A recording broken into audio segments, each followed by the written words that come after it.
મિત્રો, ટૂંક સમયમાં આપણે પવિત્ર સપ્તાહમાં પ્રવેશ કરવાના છીએ. તપ ઋતુનું આ છેલ્લું અઠવાડિયું અને પાસ્કા પર્વનું આગલું અઠવાડિયું એને પવિત્ર કેમ કહેવામાં આવે છે? આ પવિત્ર સપ્તાહની શરૂઆત થઈ છે ઈસુના યરૂશલેમમાં વિજય પ્રવેશથી. લોકો હોસાના કહીને તાડપત્રીઓ લઈને ઈસુનું ભવ્ય સ્વાગત કરે છે. ઉત્સાહનું વાતાવરણ છે, આનંદનું વાતાવરણ છે. પરંતુ ધીમે ધીમે આ વાતાવરણમાં બદલાવ આવે છે.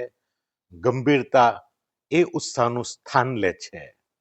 મિત્રો, પવિત્ર ગુરુવારે ઈસુ ગુરુ હોવા છતાં પોતાના શિષ્યોના પગ ધુવે છે, જે કાર્ય ગુલામનું છે. અને આ દિવસે ખ્રિસ્ત પ્રસાદની સ્થાપના કરે છે, છેલ્લું ભોજન લઈને. અને ત્યારબાદ તેઓ ગેથસેમનીમાં જાય છે એમના પિતાને પ્રાર્થના કરવા માટે. હે પિતા, શક્ય હોય તો આ પ્યાલો મારી આગળથી લઈ લે, પણ મારી નહીં, તારી ઈચ્છા પૂરી થાવ. અને પછીના દિવસે ઈસુ ક્રોસ ઉપાડીને ચાલે છે. જે ક્રોસ માટે એમણે કોઈ ગુનો કર્યો નહોતો અને છતાં ગુનો સ્વીકારે છે.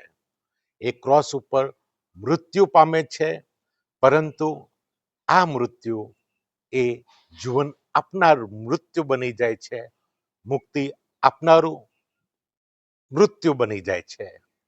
ક્રૂસ ઉપરથી પ્રભુ બલિદાનને અને પ્રેમને પરાકાષ્ઠા બક્ષે છે. હે પિતા, આ લોકોને માફ કર, કારણ તેઓ શું કરે છે એનું એમને ભાન નથી.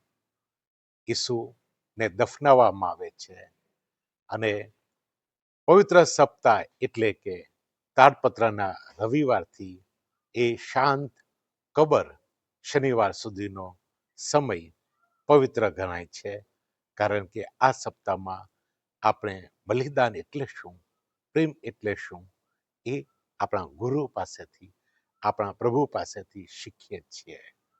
આ સપ્તાહની સૌને મારી શુભેચ્છાઓ.